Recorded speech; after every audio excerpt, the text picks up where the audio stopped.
Hello! Estamos aqui de volta com o segundo episódio do 2020. Muito feliz em poder estar aqui novamente. Hoje a gente vai falar de um tema muito interessante. Uma vez que a gente decide fazer uma profissão, a gente já falou disso um pouco na semana passada, a gente acaba enfrentando inúmeros desafios, né? São muitas responsabilidades, muitos desafios realmente que a gente vai ter que enfrentar. E eu trouxe alguém hoje para conversar comigo que tem muita experiência no assunto.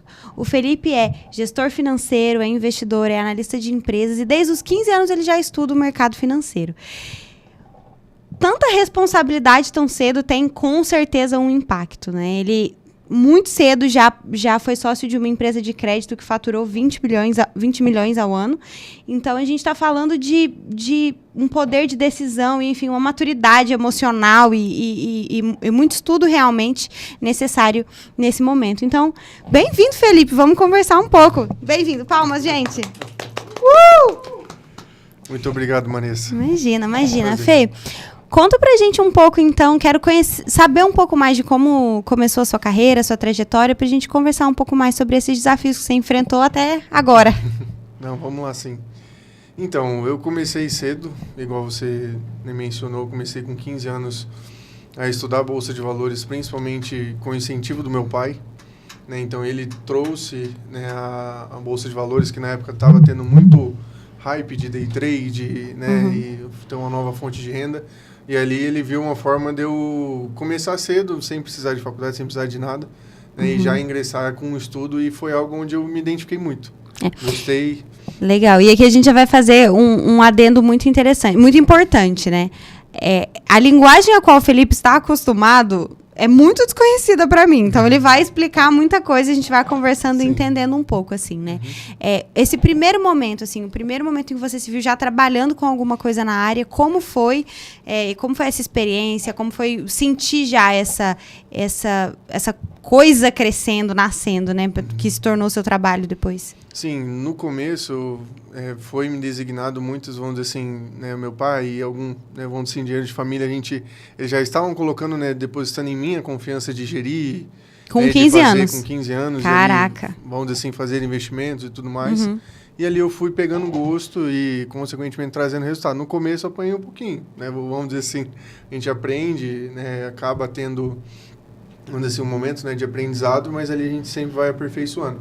Aí, em seguida, ali perto, um pouco próximo da pandemia e tudo mais, eu, com 17, me candidatei, né, e tentei entrar dentro de uma casa de análise, né, uma research, que faz recomendações de investimento. Ali é onde eu me ofereci para simplesmente estar ali dentro. Eu não queria trabalhar, eu só queria estar lá dentro. Para saber como as coisas funcionavam, como que era o ambiente, como que eles conversavam. Você queria ter a experiência, né? Isso, eu queria ter a experiência e ver como que funcionava o mercado. Na parte, vamos dizer assim, para o cliente, né, num âmbito maior. E como que pessoas que já há 20 anos no mercado também olhavam para o mercado, né, de investimentos, ações e tudo mais. Então eu só queria estar ali dentro. E aí, depois eu fui ganhando tempo, fui conversando. Lembro até que teve um campeonatinho, né, que cada um montou a sua própria carteira, e ali a minha também teve um destaque interessante mesmo na época ali da pandemia, que veio tudo abaixo. Veio o lockdown, né, um pouco depois, e aí eu voltei para minha casa, estudando sozinho e tudo mais, e recebi o convite para trabalhar dentro dessa empresa, né, para fazer análises e disponibilizar também para os clientes. E ali eu fui crescendo, fui passando, vamos dizer assim, um bom tempo, fui mostrando resultado. Logo depois, em torno de 6 meses mais ou menos, eu já assumi, né, boa parte na orientação, né, e na recomendação de alguns investimentos, né, para os clientes. Então eu participava ali meio que, vamos dizer assim, um conselho para que a gente pudesse indicar as melhores ações e as melhores oportunidades. Chegava a ser o que a gente chama de uma mentoria ou não é exatamente isso, assim, nesse cenário que não você tá era falando? Uma mentoria porque eu não tinha um acesso direto ao cliente de vou pegar na sua mão e a gente vai investir ou ensiná-lo. Era mais né, dentro da empresa a gente fazia um punhado assim das ações, das melhores oportunidades, e a gente ali debatendo. Entendi. E ali a gente decidia as melhores oportunidades e mandava para o cliente. Na época eu com 17, 18 anos não podia fazer recomendação porque eu nem formado era.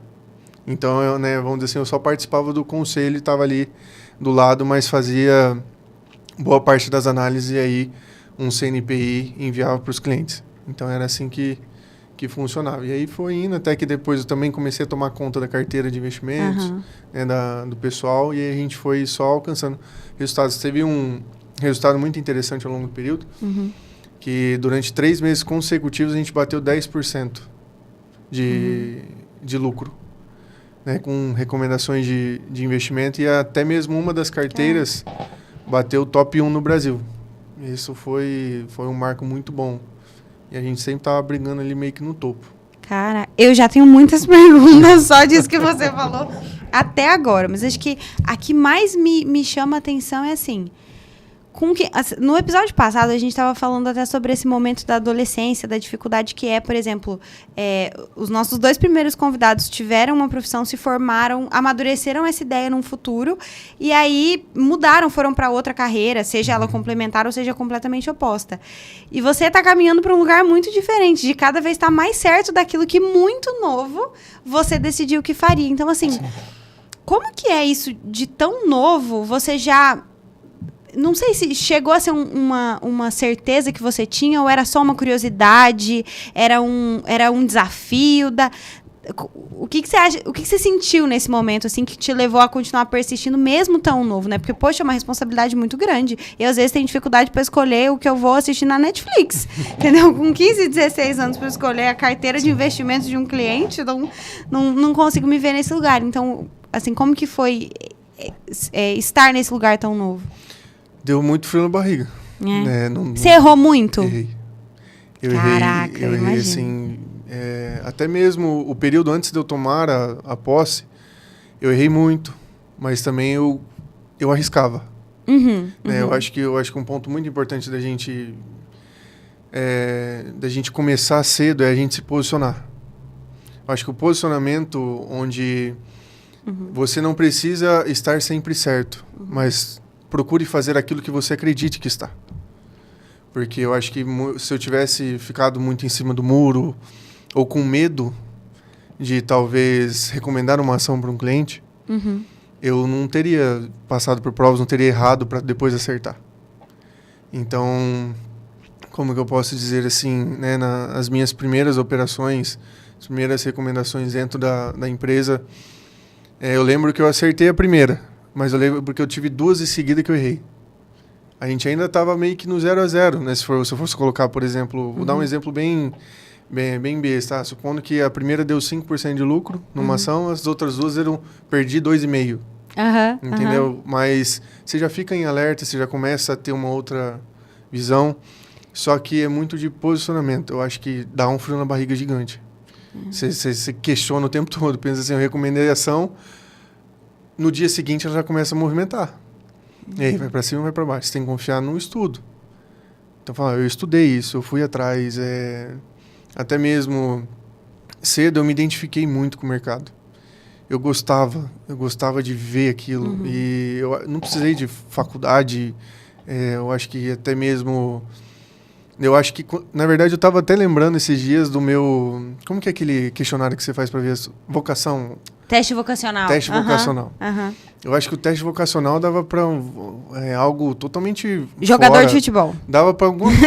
o pior é que dava para alguma coisa voltar. Eu acho que fisioterapia ou educação física, alguma coisa assim. Porque eu imagino. Sempre gostei muito de esporte.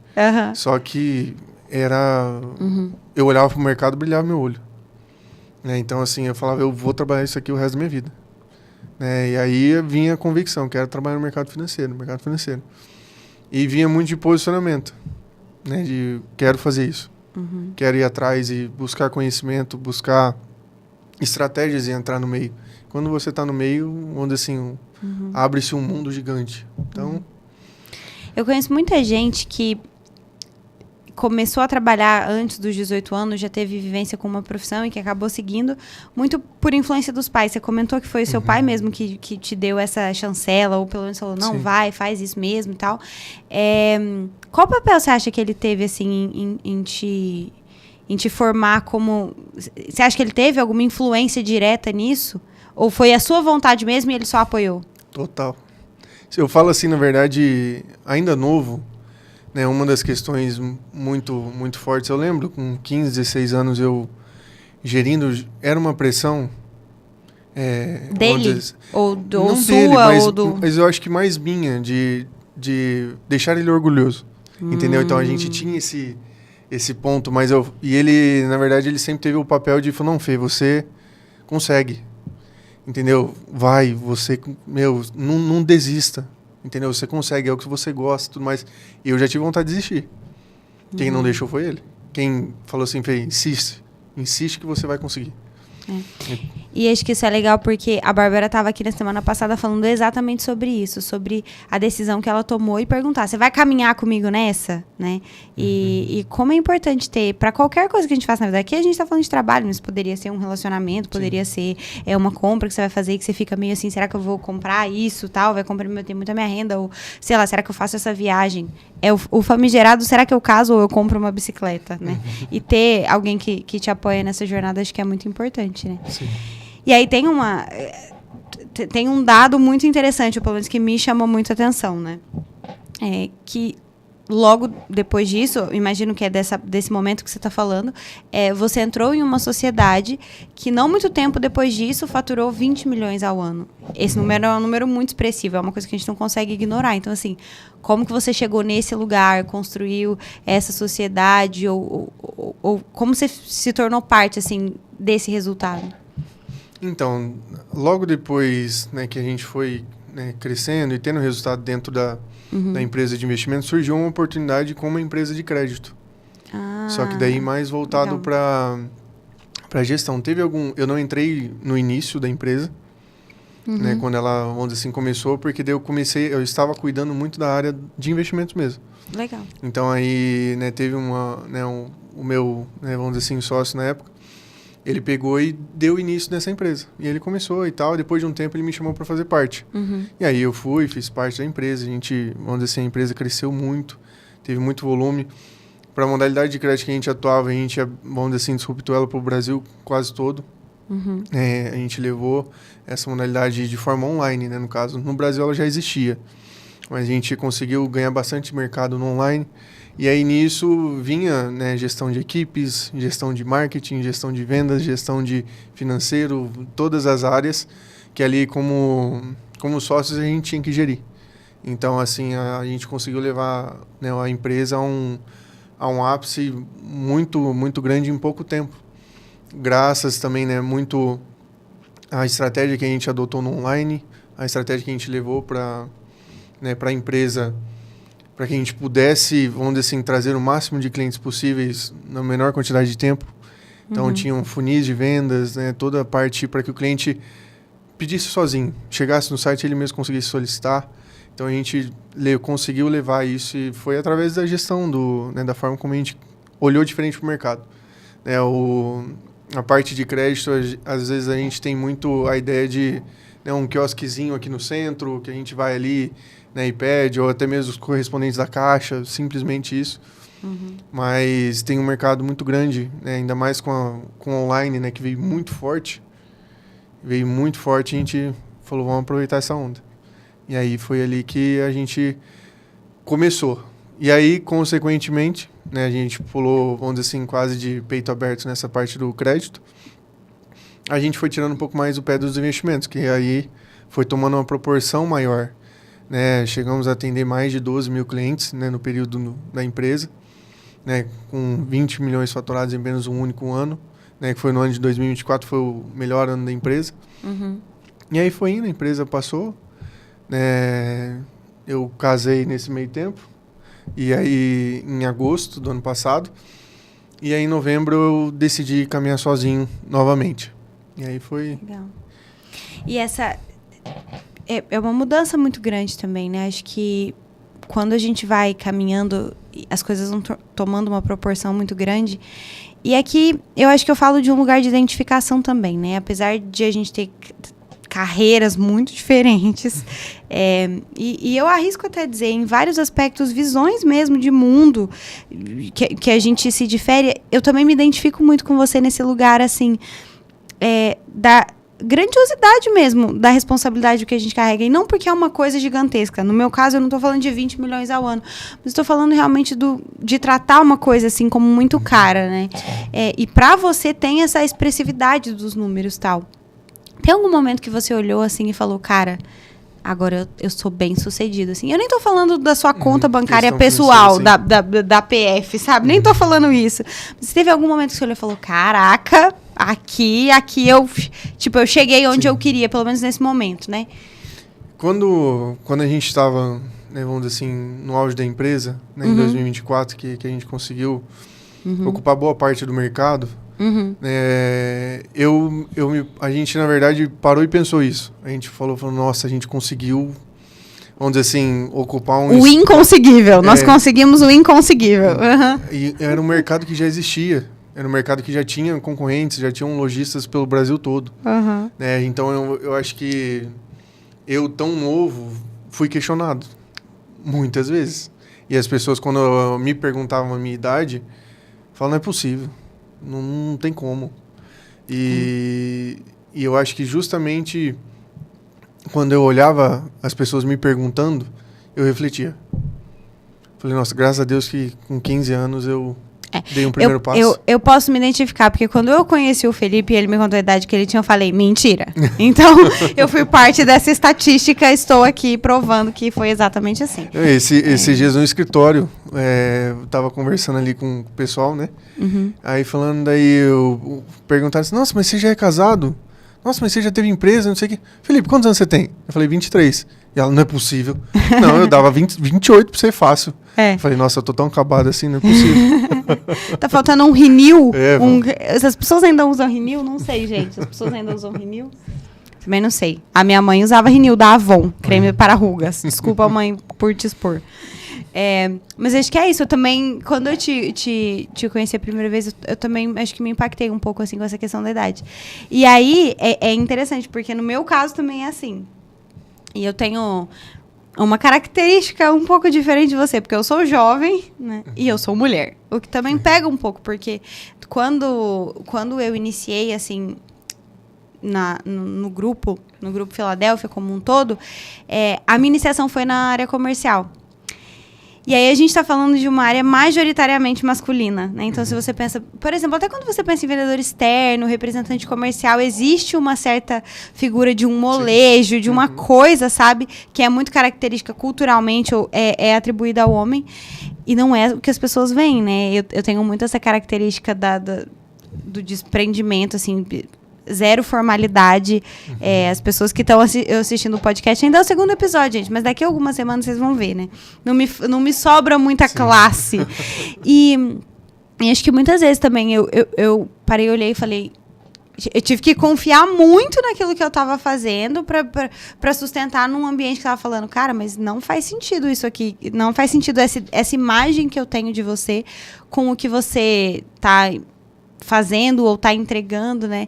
Então, acho que pega um pouco nesse lugar. E aí, se eu tenho os desafios, né? Os recortes de gênero, de ser uma mulher, de ser mais nova, tal, eu acho que isso também pega pra você em um outro lugar, né? Porque eu acho que existe também uma cobrança do masculino que na minha visão, pelo menos, até uma cobrança muito machista de que o homem não pode errar. Ele precisa estar num lugar de que essa figura do provedor eu tenho essa impressão, olhando de fora, sabe? De que é muito menos... Não para a sociedade, mas para o próprio homem olhar e falar, não, isso aqui talvez eu tenha errado, ou eu fiz uma indicação errada, assim. Eu perguntei até um pouco sobre esses erros do começo, né? Como que você lidou com eles ao longo do tempo? Como que você foi amadurecendo essa ideia de que a gente erra mesmo, acontece?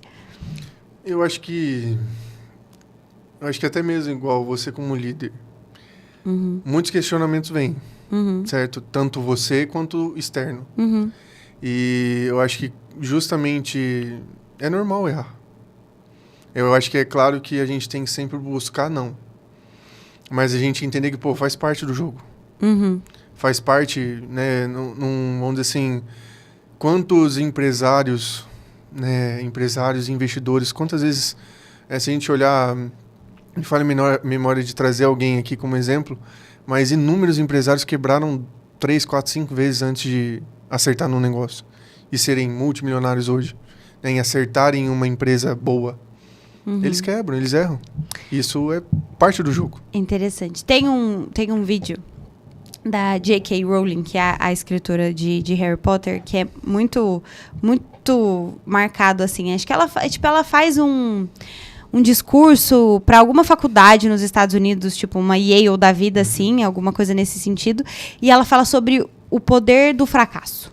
Sobre o quanto ter errado várias vezes, né, impulsionou ela para outros lugares na vida dela. Então, e eu digo isso não para dizer que você tá num lugar de erro, mas para pensar mesmo como a gente precisa olhar, assim, no impacto que tem esses momentos, né? Porque ela não teria escrito Harry Potter se 1 milhão de outras coisas não tivessem acontecido antes. Sim. E eu acho que quanto mais novo a gente mais a gente tá propenso a essa coisa de olhar para trás e falar, nossa, talvez não era para ter feito isso, né? Tipo, aquela roupa que eu usei em 2013, era melhor não, mas agora já foi, né? Então, acho que é muito legal a gente olhar para isso nesse lugar. Como diria o nosso querido Rock Balboa, a vida não é sobre quantas vezes você cai, mas quantas vezes você cai. O Rock Balboa diria isso? Exatamente. Bom saber, é bom saber, porque eu vou anotar para minha lista de frases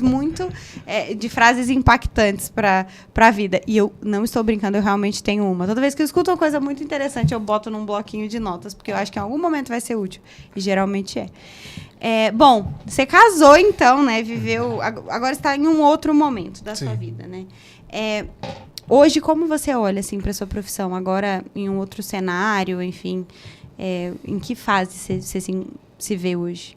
Hoje, né, eu saí do crédito e voltei para a parte de investimentos. Legal. Então, legal. Hoje, né, o meu foco, eu quis voltar muito para a área onde lá atrás eu, né, não saí, continuei, né, estava no mercado financeiro, mas voltado para multiplicação, né, para conseguir fazer com que o cliente, a Maressa, consiga multiplicar os seus rendimentos, suas finanças e ter organização. E parte disso também eu trago junto com a experiência que eu consegui dentro da empresa, né, como gestor, como empresário, né, de conhecimentos talvez onde às vezes estão em falta hoje para alguns empresários, né, que o empresário, na verdade, hoje em dia no Brasil, se a gente for fazer uma análise, o empresário ele sabe fazer acontecer. Ele sabe criar uma empresa, ele sabe levantar uma empresa. Por exemplo, eu sei fabricar esse copo, muito bem fabricado. Mas como que eu faço uma gestão da empresa para que eu consiga continuar crescendo? Porque se a gente for olhar eu posso fazer a maior quantidade de copos na menor quantidade de tempo, utilizando menor quantidade de recursos e entregue para mais pessoas mais rápido, blá, blá, blá. Isso, e também de forma estratégica. Porque eu costumo falar, que eu até brinco assim, falando, não, eu consegui chegar nessa análise, mas todo mundo, vamos dizer assim, todos os empresários chegam. Existem 2 tipos de empresário. O empresário que consegue tirar do zero. O empresário que consegue fazer a empresa crescer, né, literalmente construir esse copo sem nada. Só que tem um outro empresário que ele consegue fazer eu gerar necessidade em você de usar o copo. Ou multiplicá-lo para que eu consiga levar isso para o mundo. E normalmente não são a mesma pessoa. Cara, é muito... É verdade. Sabe quando eu vejo isso assim na vida? Você falou certo, porque realmente é uma análise que a gente faz. Às vezes a gente dá nome diferente. Porque eu costumo observar isso como um empreendedor e um administrador. Existem 2 tipos de empresários, um empreendedor e um administrador.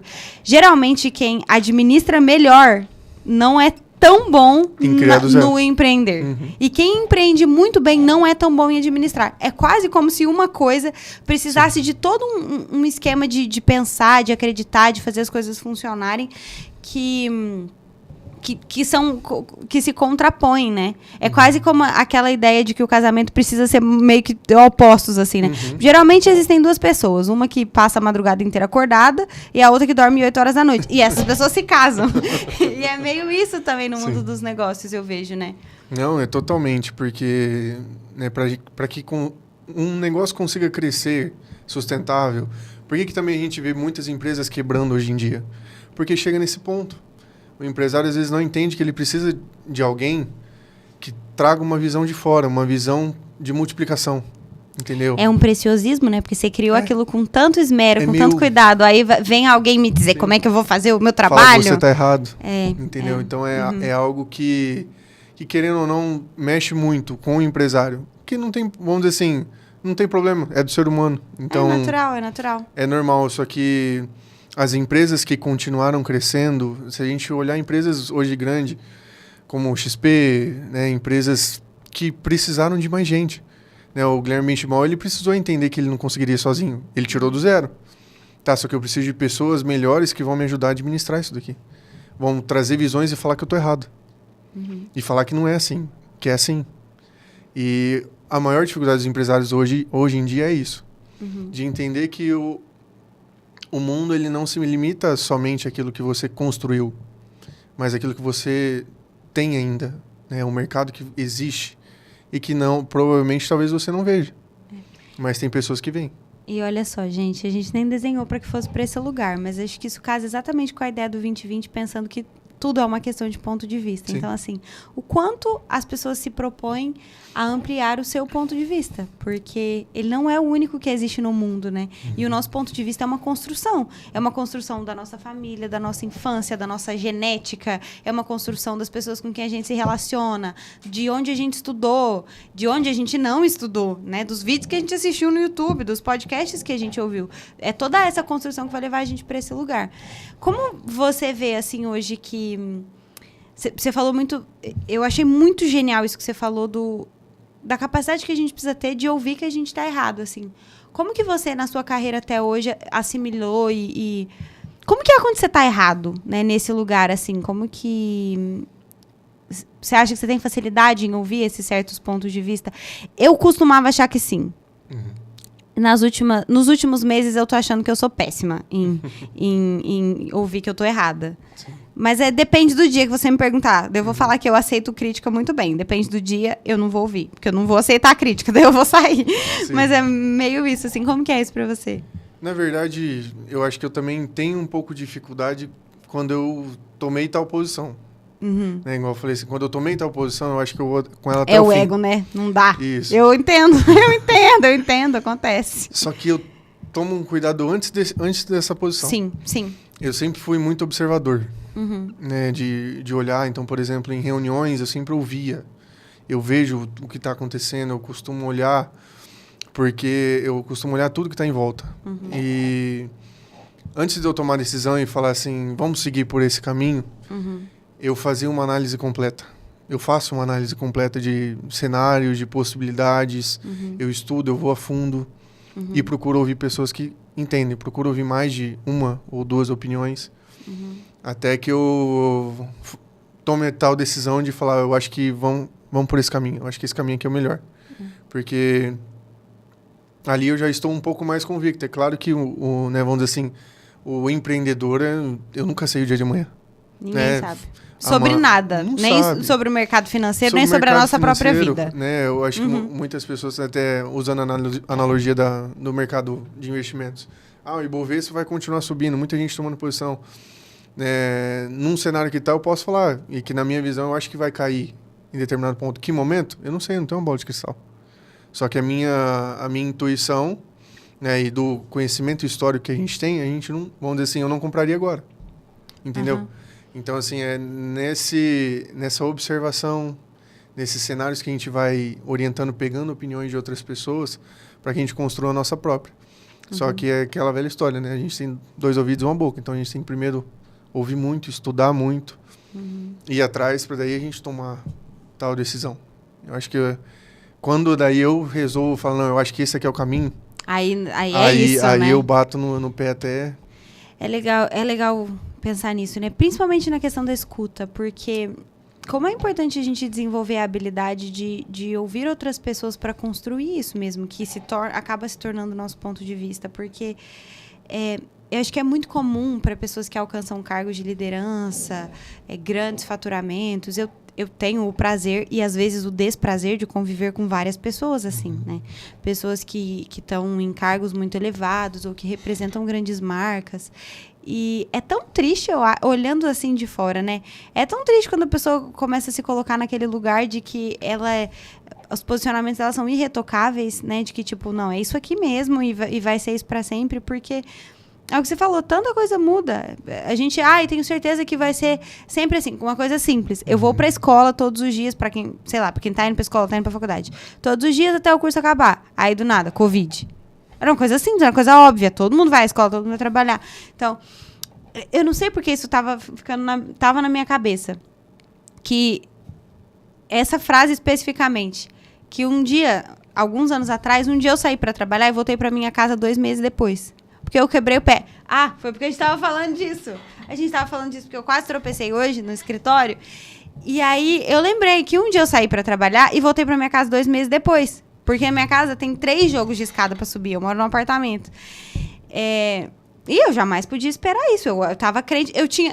olha a piada. No dia que eu quebrei meu pé, eu tava indo pra um aniversário que era num pula-pula. Sabe aqueles pula-pula gigante que, tipo, adulto fica brincando no pula-pula? E antes de ir para o pula-pula, eu quebrei o meu pé saindo do trabalho. Meu Jesus. Então, assim, tantas coisas podem acontecer que a gente se prender a esse lugar de que, não, é isso sei, aqui, pronto, eu acabou. sei, né? Eu estudei. Porque até o estudo, você falou disso e é muito legal, pra quem não sabe. Caso não tenha ficado óbvio a formação do Felipe em economia, caso não tenha ficado óbvio, mas você falou do estudo aqui, mas é para além do estudo mesmo, é dessa ideia de que a gente continuamente vai aprender, né? Sim. E não vai fechar os olhos seja para as mudanças do mundo tecnológico, ou seja, para o outro, para escutar a outra pessoa, para ouvir a experiência dela. Porque, senão, tudo isso vai ficando cada vez mais vazio, né? E não sei se vai perdendo sentido pra você. Pra mim, vai muito, assim. Sim, e eu acho que, né, até mesmo, igual eu mencionei, né, que às vezes o posicionamento fica forte depois que eu tenho tal visão, mas eu adoro quando alguém vem falando, não é assim, né, vamos olhar por outra ótica. Quando alguém fala Entendeu? isso pra mim, eu não adoro, não, mas assim... Mas é algo que, por exemplo, ele... Não de, por exemplo, assim, eu acho que é. Não, mas da pessoa saber. Da pessoa, vamos dizer assim, não, eu tenho certeza que é. Então tá, eu quero te ouvir então. Por que o meu caminho daria errado? E daí sai um lugar de admiração Exato. também, né? Porque você ser provado o contrário pode gerar 2 coisas. Ódio pela pessoa que que provou Sim. que você estava errado, mas ao mesmo tempo uma admiração, porque é uma pessoa que tá olhando pela coisa por um outro ponto de vista, de um outro olhar, de uma outra construção e que agrega muito, né? E todos nós estamos suscetíveis ao erro. Né? Desde o começo da nossa conversa foi falando disso. Todos nós estamos. Então, assim, é que eu acho que o posicionamento ele tem que vir de certo estudo, mas de ouvir também quando alguém tem mais, vamos dizer, a gente pode colocar autoridade no assunto. Né? Vamos dizer assim, numa estratégia. Que, por exemplo, fala assim, não, Felipe, se fizer por esse lado, eu acho que vai fazer... Tá, mas por quê? Por causa disso e disso. Não porque eu acho. Então, se for porque eu acho, então eu vou seguir o meu. E você estava em um momento de sociedade, agora você já está em um trabalho... Você está caminhando autonomamente, né? Você sente diferença, assim, nisso? Você se sente mais seguro para caminhar sozinho, para, tipo, bancar essas decisões mesmo dos caminhos profissionais que você está levando agora? Por que eu tô te fazendo essa pergunta, né? No caso do meu ramo, que é o ramo óptico, da optometria, a gente trabalha muito, e eu vejo muito pessoas que são herdeiros dos negócios da família. Então, pensando em ótica, né? Tende a ser muito familiar o nicho. Então, é o vô que teve uma ótica, que daí depois passou pro pai, que daí depois passou pro filho e tal. E chega um momento mesmo da pessoa que está assumindo os negócios meio que caminhar sozinho, né? Eu conheço essa história e sei que não é o caso de você não tem uma grande herança para embasar tudo isso. Não, você trabalhou muito para chegar onde você tá. Mas tem esse negócio agora do caminhar um pouco com as suas próprias pernas nesse lugar, de sair de uma sociedade, tá em um outro momento da sua carreira, né? Dá um friozinho na barriga ou é um negócio de tipo, caraca, que legal que tá acontecendo isso agora? Ou os dois? É um mix dos dois. Toda decisão, se ela não vir com uma... vamos dizer assim, um friozinho na barriga, porque alguma coisa está errada. Então, toda decisão, ela vai vir com um friozinho na barriga, com uma incerteza. Que legal isso. Né? Isso é normal. Então, a gente perdeu a vontade de fazer a coisa, né? Se não tem frio na barriga, não tem vontade. Se lá atrás eu tivesse duvidado, ou, vamos dizer assim, tivesse tudo ok, talvez eu não teria dado valor e teria parado lá atrás. Gente blasé, né? Dá uma preguiça. Ai, tá bom, tá ótimo assim. Tá tudo vou bem. levando a vida, ou tivesse não acreditado. Então, eu acho que vai do acreditar, né, que a gente pode crescer de outra forma, né? É uma mudança que eu estava acostumado a fazer durante 3 anos, né? Migrar de novo para algo que eu gostaria de fazer de um ramo que talvez não precise de um sócio. Mas eu falo assim que, na verdade, né, a sociedade, né, todo mundo sabe que é como se fosse um casamento. Então, com visões diferentes, é um problema. Então, quando a gente também tem um sócio, também é bom. Porque, vamos dizer assim, eu costumo falar até para as pessoas que a gente... Se Deus disse que não era bom que o homem vivesse só, algum motivo tinha para isso, né? Entendi. Tipo, vamos dizer assim, na sociedade, eu acho que quando os sócios não estão alinhados, é melhor que não exista, né? Sim, obviamente. claro. Daí são questões de caminhos, vontades, etc. Mas a sociedade é muito bom também, porque quando é uma alegria, ela é multiplicada. Vamos dizer assim, se eu tenho uma alegria, são 2 alegrias. Mas se eu tenho uma tristeza, é meia tristeza. Não faz sentido? Faz sentido, é porque uma maneira bonita de ver. Porque se os sócios estão alinhados, se eu estou feliz, se eu estou alegre, se né, as coisas estão bem, eu vou compartilhar com você, e você vai se alegrar junto comigo, a gente vai ficar os 2 felizes e, vamos dizer assim, vai crescer cada vez mais. Se eu estou triste, alguma coisa aconteceu tanto comigo quanto com outra pessoa... Existe um apoio mútuo, porque a pessoa está entendendo ali, né? Mesmo um casamento. Exatamente. Eu costumava me questionar, e pensando agora assim, o meu marido é fissurado em Fórmula 1, você sabe, nós somos amigos pessoais, então você sabe, todo mundo que conhece meu marido sabe que ele é fissurado em automobilismo, mais do que Fórmula 1. E quando eu paro para observar, uma cena que me chama a atenção é que quando a corrida acaba, ou alguém ganhou o campeonato, seja de construtores ou de pilotos, mas vamos pensar no de pilotos, por exemplo. O piloto desce do carro comemorando e tal. E tem um monte de gente ali que não estava naquele carro, que não estava ganhando esse prêmio de uma forma direta. E é uma comoção muito grande, porque é um senso de equipe. Sim. É claro que em todo esporte... Né? É claro que em todo esporte existe isso. Mas como esse é o que eu acompanho, esse é o que eu posso falar. Que é muito interessante ver esse lugar da construção de uma coisa que não é junto. Cada um no seu papel. Né? O engenheiro da Mercedes, ele não vai ganhar o campeonato de pilotos. Sim. Mas, de alguma maneira, isso é muito bonito, de alguma maneira, quando o piloto ganha, ele se sente pertencente daquele título. Sim. E eu acho que isso também vai muito de acordo... a gente está falando de liderança, né? Eu acho que ser um bom líder tem muito a ver com isso. Também, né? Essa ideia de fazer com que as pessoas que te cercam sejam tão parte das suas vitórias quanto você é, né? Sim. Então tem essa parte que eu acho muito bonita, assim, do caminhar com alguém, seja em sociedade, ou seja de uma equipe, de um time, né? Eu trabalho numa empresa hoje que várias pessoas, eu já ouvi muita gente dizendo que sente mesmo como um lugar, assim, familiar, no sentido de não de laços de sangue, mas da relação mesmo. Eu acho isso muito bonito, né? A empresa é formada de pessoas. Né? Eu acho que uma empresa, vamos dizer assim, que cresce, até mesmo quando é em cima de uma imagem, em cima de uma pessoa, talvez o influenciador hoje ele não é sozinho. O influenciador, ele tem pessoas, por mais que a imagem dele que está lá, que às vezes pareça que é ele sozinho gravando, não, mas ele tem um assessor, ele tem um filmmaker, ele tem muitas pessoas abaixo dele. Então, toda empresa... Ou do lado dele, né? Ou do lado. Vamos dizer assim, todo CNPJ é formado por CPF. Então, a gente pode falar que depende, o CNPJ só existe porque tem CPF ou CPFs por trás. Então, uma empresa formada por CPFs, o foco tem que ser as pessoas, o relacionamento, a equipe. Você que já trabalhou no comercial, a energia do comercial é muito interessante, principalmente de equipe, de bater meta junto, né, de vamos crescer junto, preciso de você para que a gente, né, vamos dizer assim, cresça ao longo da equipe. E uma coisa que, enquanto eu, como gestor, levava muito sempre para a equipe é justamente o merecimento. Né? A gente bateu meta, você é responsável. Não sou só eu, Felipe. Se eu não tivesse você, eu não teria conseguido. Entendeu? Se eu não tivesse a pessoa que fez a arte pro Instagram, não teria conseguido. Entendeu? Então, acho que essa parte de pertencimento, ela é muito essencial da empresa, que muitos gestores não fazem. Eu tenho diversos relatos de pessoas que, vamos dizer assim, infelizmente, tratam, vamos dizer assim, os funcionários, a equipe, de forma literalmente como funcionários da equipe. Só que eu acho que também deve ir um pouco mais além, de fazer com que sejam pertencentes ao negócio. E que daí que a empresa cresce.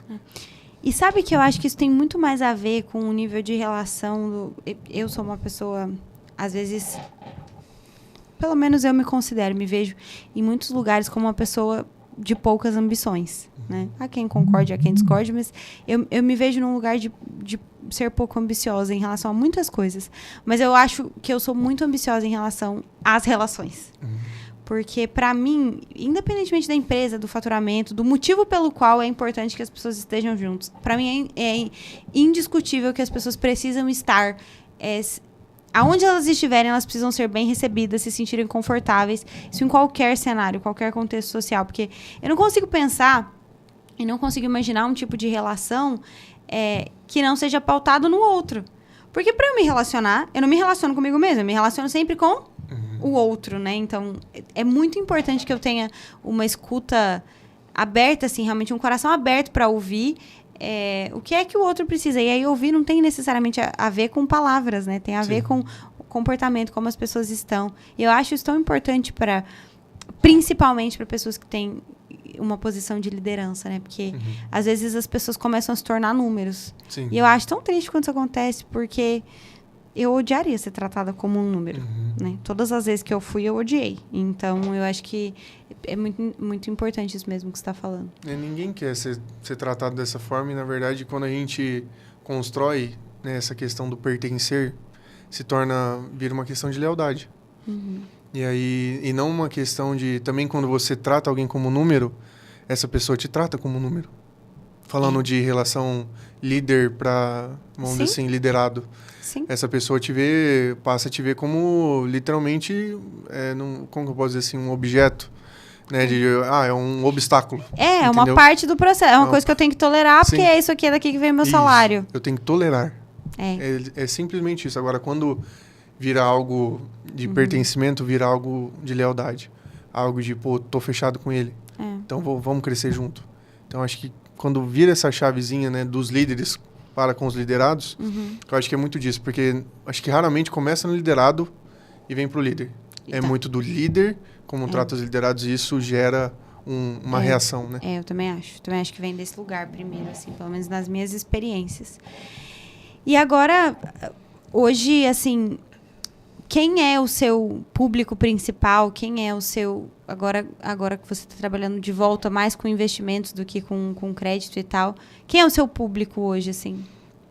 Hoje em dia, o meu foco ele acaba sendo mais empresários pequenos e médios que têm, vamos dizer assim, dificuldade de crescer, dificuldade ou às vezes encontraram, né, um teto e não conseguem passar, falta um processo, falta organização, uma visão empresarial, uma visão administrativa de crescimento. Eu acho que são empresários que cresceram, né, estão crescendo, mas estão vendo que estão perdendo um pouco a mão na gestão, um pouco a mão em financeiro, processo, perdendo justamente a lealdade das pessoas que estão abaixo, né, não tem, vamos dizer assim, controle de previsibilidade. Então, que é a maioria das dores, né, do empresário, do pequeno e do médio. Então, se eu sou, por exemplo, dono de uma ótica de, não sei, de 2 funcionários, faz sentido trabalhar com você, por exemplo? Faria sentido, dependendo do, vamos dizer assim, da abrangência dele e do objetivo, aonde ele quer chegar. Entendi. Eu quero... Vou dar um exemplo. Hoje eu sou uma ótica que eu foco em produtos, vamos dizer assim, de baixo custo. Não é uma ótica que foca em, né, vamos dizer assim, eu acho que deve ter, né, provavelmente esses 2 segmentos, né, de um pouco mais high ticket. Não é luxo. Deve ter. Tem. Eu trabalho com produtos mais de low ticket, numa região que faz sentido, ou não, eu estou numa região fora. Não, eu quero abrir uma loja, quero fazer... Felipe, eu estou vendendo, eu consegui aqui, né, eu estou tendo receita, eu estou avançando, mas eu não sei como expandir isso, eu não sei como continuar crescendo de maneira saudável, né, que tem grande diferença, né, igual eu falei para você, a curva do empresário que quebra em 3 anos, né, que é a estatística do Brasil hoje, é porque em algum momento ele continuou crescendo da forma que está aí. Vamos dizer assim, eu continuei crescendo, cheguei nesse patamar, mas tudo aqui está desorganizado, aqui depois você não tem base. Na hora que você começa a cair de novo, não tem o que sustenta, aí vai direto.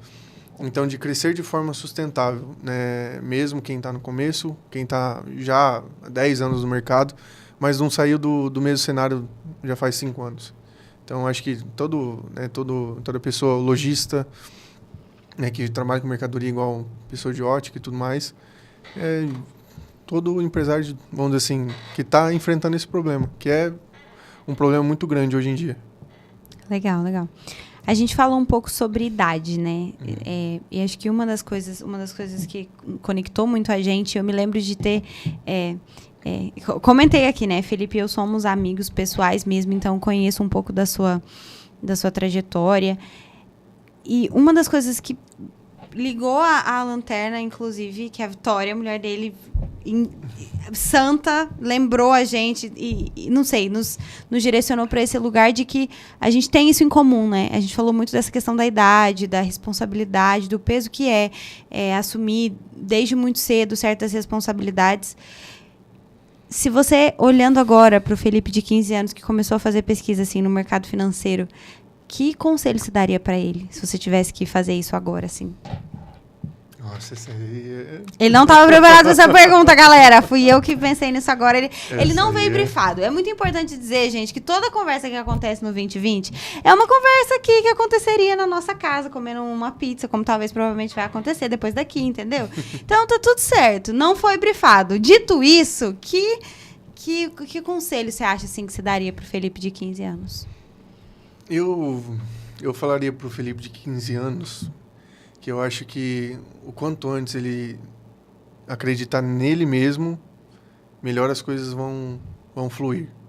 Né? Eu acho que a maior dificuldade de quando a gente é mais novo são as dúvidas.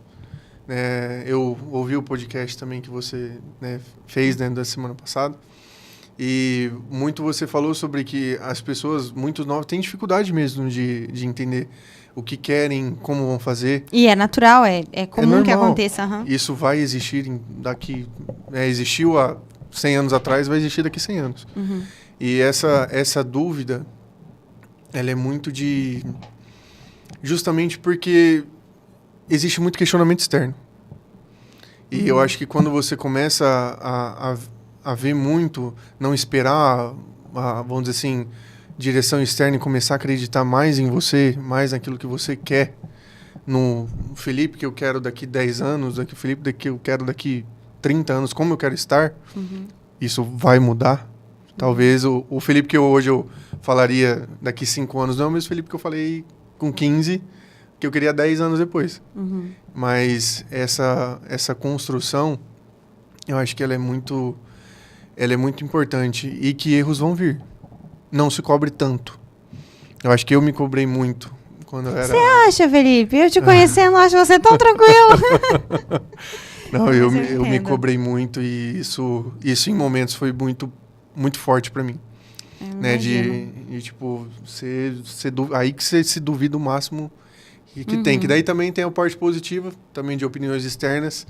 Igual eu falei, teve meu pai, teve amigos que falaram assim, não, continua. Vai que a coisa vai acontecer, né? Você é capaz e eu posso falar para você, recentemente, né, na minha transição novamente de sair de uma sociedade, uma empresa de 3 anos já que havia sendo construída, de tomar a decisão de montar um novo negócio, ir para uma outra área novamente, dá um frio na barriga. Mas tendo pessoas por perto que também te incentivam, também onde assim, é um divisor de águas. Então eu acho que saber que errar é humano, errar faz parte, mas buscar também sempre o máximo possível de diminuir essa porcentagem de erro. E também de entender que você é capaz de que né, o posicionamento naquilo que você quer. Eu acho que quanto mais novo a gente eu acho que é inversamente proporcional, né? O tanto que as pessoas falam que você ou te tratam realmente como se você não soubesse o que está fazendo, te coloca uma pressão para que você seja cada vez mais perfeito no que você está fazendo e não dê margem para nenhum erro.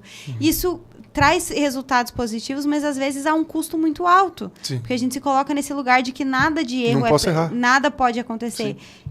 E qualquer adulto saudável, se é que existe algum, né, com a cabeça no lugar, emocionalmente estável, se existe algum, eu acho que ele diria que Ok, acontece, né? Sim. Eu tenho tentado muito fazer as pazes, assim, com os erros, né? Do tipo, quando alguém me questiona de uma coisa, principalmente no meu âmbito familiar, acho que mais do que no meu âmbito de trabalho. Quando alguém me pontua, mas você fez isso, ou você foi incoerente nisso, ou isso aqui não tá legal, eu falei, poxa, realmente, mas aí é isso aí. Próxima vez eu espero fazer diferente, assim. E não é fácil, mais fácil falar do que fazer, né? Mas é uma maturidade que acho que a gente precisa ir evoluindo. Né? É difícil, né? Vamos dizer assim, acho que a gente vai um pouco, né? Você também com a sua história, a gente foi um pouco até mesmo fora do que é o normal. Hoje em dia, muitas pessoas esperam terminar a faculdade, esperam ir atrás de muita coisa, até mesmo casar cedo. Tanto eu como você também casamos cedo. Né? E isso também, quando as pessoas ouvem, elas ficam abismadas, não é possível. Só que eu acho que faz parte desde lá de trás, desde os 15 anos de posicionamento. E acredito que também com você não foi diferente. Eu acho que quando a gente está falando de pessoas que têm que exercem qualquer tipo de liderança. E aqui eu nem estou falando de trabalho, porque você pode exercer liderança no colégio, na igreja, em qualquer âmbito na sua vida. Você pode ser uma pessoa com influência mesmo sobre as outras pessoas. Eu acho que isso traz um peso diferente de como você vai se portar, independentemente da idade, né? Então, você precisa se encontrar nesse lugar do peso sei lá, até da influência mesmo. Porque se você diz para alguém, penso, né? Se eu falo pra alguém, e tal coisa é legal, vai ser ótimo. A pessoa faz e achou péssimo. Sem nenhum compromisso. Isso nem custou dinheiro. Ela só fez e achou ruim. Imagina se custou dinheiro, né? Que é o seu trabalho. Se você falou, investe aqui, vai dar certo, galera. É ótimo. E aí acontece alguma coisa, como pode acontecer, e dá errado. Aí você fica tipo... Por que eu fiz isso? Por que eu fiz isso, Deus? Mas acho que faz parte, né? Mas é importante. Gostei muito desse conselho. Eu, se pudesse dizer alguma coisa parecida para a Maria, talvez também diria para ela fazer um pouco as pazes com a capacidade de errar. Eu não acho que eu diria para ela ser mais convicta, não, porque eu acho que eu era convicta demais na adolescência. Então, acho que eu só diria a parte do erro mesmo. Vou fazer as pazes com o erro, acho que já estava bom. Muito bom. Gente... chegamos agora, então, num momento muito delicioso desse podcast, que eu já passo a semana pensando nele, e só houveram 2 até agora, haverão muito mais, tá bom? Que é o nosso quadro querido Vim Te Ver. Tem uma imagem nova hoje, tá? Semana passada eu falei dela, hoje ela tá mais bonita ainda, eu acho. Gostei mais dela assim. Para você que está ouvindo no Spotify ou em qualquer outra plataforma de podcast que não tem imagem, a gente está vendo aqui uma linda capa da nossa logo adaptada para esse quadro agora. Fê, você quer ir primeiro ou você quer que eu fale primeiro a minha indicação? Tem preferência? Pode falar. Eu vou falar primeiro, então.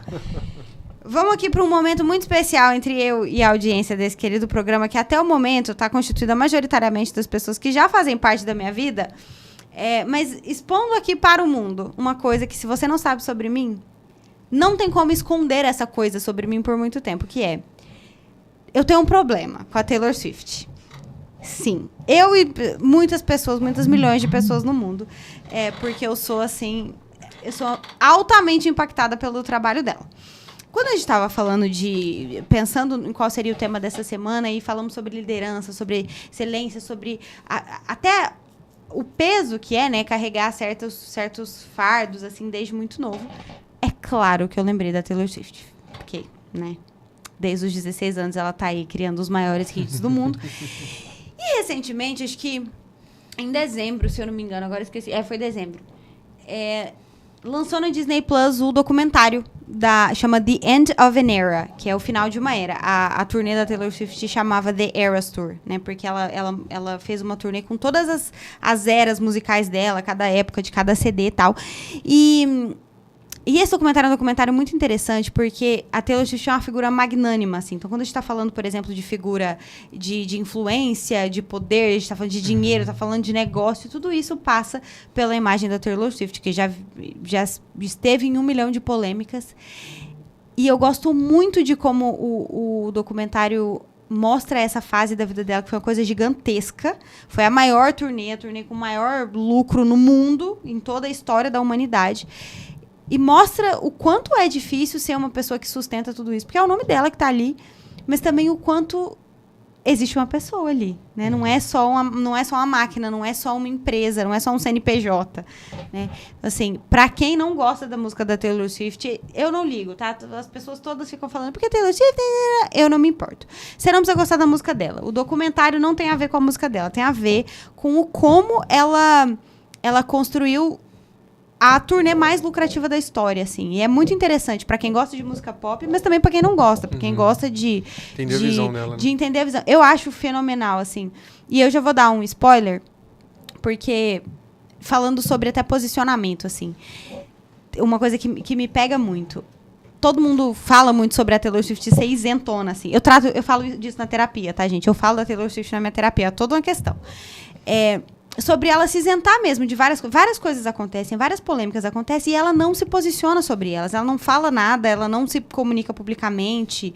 No Brasil mesmo teve uma menina que veio ao show dela e faleceu durante o show por conta das altas temperaturas, uma coisa horrível, e ela não fez nenhum comentário sobre isso, e isso deixa as pessoas muito revoltadas. E nesse documentário tem um momento, assim, que durante essa época, teve uma festa em uma das cidades que a turnê foi temática da Taylor, e essa festa sofreu um atentado. E, infelizmente, houveram vítimas, única e exclusivamente porque estavam lá. E tem uma cena no documentário que mostra ela indo receber essa família antes de ir pro show. Ela com um body todo brilhante, entendeu? Um sapato da Lobotan, cravejado de diamante, indo falar com a família, assim, e chorando, e depois seca a lágrima e vai pro show, porque é isso. Então, são coisas que as pessoas não viram. Ela não comentou publicamente sobre aquilo que aconteceu, mas aconteceu com ela, né? E aconteceu de ser filmado, porque estava ali na época do documentário. Então, acho muito interessante para trabalhar essa ideia de um grande fenômeno de empresária que ela é, mas também de uma pessoa, da carga emocional e do peso que é carregar um império, que é o que ela carrega, né? Que é o nome carregado dela. por um CPF. Exatamente. E acho que tem tudo a ver com essa conversa, então essa é a minha indicação. Hoje só tem uma indicação. E você? Qual a sua indicação, Fê? Eu na verdade, eu trouxe duas. Vamos lá. Duas, que uma é uma série Billions. Billions. Acho que bastante gente até já viu, mas ele foca literalmente na batalha entre um gestor, né, e um promotor de justiça, mostrando estratégias agressivas, né, de posicionamento, né, de acreditar naquilo que, né, naquilo que ele vê mesmo. Legal. E a importância também das regulações, né, a importância da gente também trabalhar com elas ao nosso favor. Onde tem Billions para assistir? Tem na Netflix, tem na Apple? Acho que ele tá no Prime. No Prime Video. Eu acho que ele tá no Prime Video. Muito bom, muito bom. O documentário da Taylor Swift tá no Disney Plus, não sei se eu falei. Tá no Prime, tá? É, no Prime. A Netflix tirou. A Netflix cortou, a Vitória contou aqui pra gente, mas tá no Prime Video. Isso aí. E o outro ele é muito interessante. O outro ele é o filme do Will Smith chamado Golpe Duplo. Golpe Duplo, nunca vi também. Não sei, né? Eu quero contar um trecho bem breve. Não, vai, pode ir, amigo. Tá, a gente tem tempo, né? Fala aí. Tem um trecho que eu trouxe, quando eu vi, eu falei, isso identifica qualquer empresa. Já vamos dizer assim, já vi várias vezes o filme, e ao longo do tempo você vai percebendo cada vez um detalhe diferente. Tem um momento lá que ele tá num jogo de futebol americano, e ele vai pro camarote, né, numa elite já. Ele já tinha feito um trabalho muito grande. Pra quem não sabe, né, na verdade o Will Smith no filme ele é um golpista. Mas vamos focar na parte boa do negócio. Na parte boa, vamos esquecer, né, essa parte. Ele começa a fazer apostas com a namorada dele que tá do lado. Fala, vamos postar $1 que ele vai acertar o field goal nessa jogada. Aí eles apostam, aí fica nessa brincadeira. Até que alguém, né, um rapaz na fileira de trás ouve e acha interessante. E aí ele começa pede pra participar da aposta. E ele começa a participar. Um ganha, outro perde, até que o Will Smith começa a perder direto. E aí, que começou em $1, começa a falar de $50 mil, $100 mil, $500 mil. As bets, né? É o tigrinho, não tem jeito. É o tigrinho. Entendi. Aí ele começa até que ele bate 1 milhão, bate 2 milhões, né, vamos dizer assim, na aposta com ele. E aí, por exemplo, quando vai chegando, o Will Smith ele começa a ficar desesperado. Quem tá assistindo o filme vai entender. É que eu vou acabar soltando spoiler aqui, né? Será que é bom soltar spoiler? Não solta spoiler. Tem gente, spoiler. Eu não ligo de receber spoiler. Mas eu quero que você assista esse filme e assista esse trecho. Porque esse trecho ele fala muito sobre posicionamento estratégico e que a gente consegue levar para empresas. Do que eu quero que o meu cliente veja, do que eu quero que ele sinta quando ele vai comprar comigo, do que eu quero, como que eu vou me portar diante dele. Porque tudo hoje em dia é estratégia, é marketing, é visual. O cliente ele tem que sentir desejo. Então, assim, eu não vou contar spoiler, me barrar de contar spoiler aqui. Deixa eu ver com a minha mulher se eu posso contar. Minha mulher disse que eu não quero contar. Entendi. Ela já falou entendemos que é o que melhor aconteceu. vocês verem por conta. Isso aí. Então, basicamente, esse cenário que o Will Smith se coloca é justamente de posicionamento e sabendo aquilo que ele quer. E uma gestão de risco. Uma gestão de risco que faz parte da vida de todo empresário e de todo o CPF também que está por trás. Então, eu acho que essa cena, quando eu vi, na hora eu pausei o filme, comecei a conversar com a Vitória, falando, isso aqui é sensacional se a gente levar para a empresa. Então, é uma analogia interessante, que eu acho muito interessante que todos vocês assistam esse filme, que vai valer a pena. É um dos melhores filmes que eu já vi na vida. Legal. Eu nunca tinha assistido, mas vou colocar aqui na minha listinha. O bom é que agora eu tenho indicações semanais de coisas para assistir ou ler. Ele tá na Netflix. Netflix. Esse filme, Golpe Duplo, chama? Golpe Duplo, do Will Smith com a Margot Robbie. Margot Robbie. Isso. Muito bem. Bom, estamos quase no fim, mas antes quero lembrar e agradecer. Eu falei disso na semana passada também, mas o 2020 é um podcast, uma realização do Filadélfia, da Fafiltech, do Grupo Filadélfia, né? Que é a empresa do meu coração, onde eu trabalho, inclusive. E a gente tem um presente para você. Olha só. Semana passada, pessoas ficaram com dúvidas sobre o que era isso. Então, ó, aqui é a nossa Mag Tag personalizada. Olha só. Do Filadélfia. Para que serve uma Mag Tag? O Vinícius, que é quem idealizou esse projeto, vai ficar muito feliz que eu vou explicar aqui, tá? Mas uma Mag Tag é esse negocinho magnéticozinho, que tá aí, não sei se vai dar pra ver na câmera, né? Mas eu vou colocar aqui, ó. E ele é magnético e você coloca ele na sua roupa.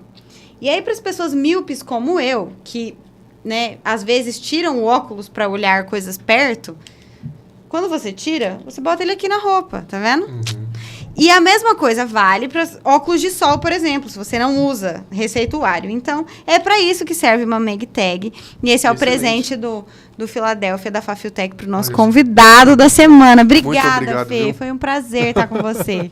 Eu que agradeço, Marissa. Sempre um prazer.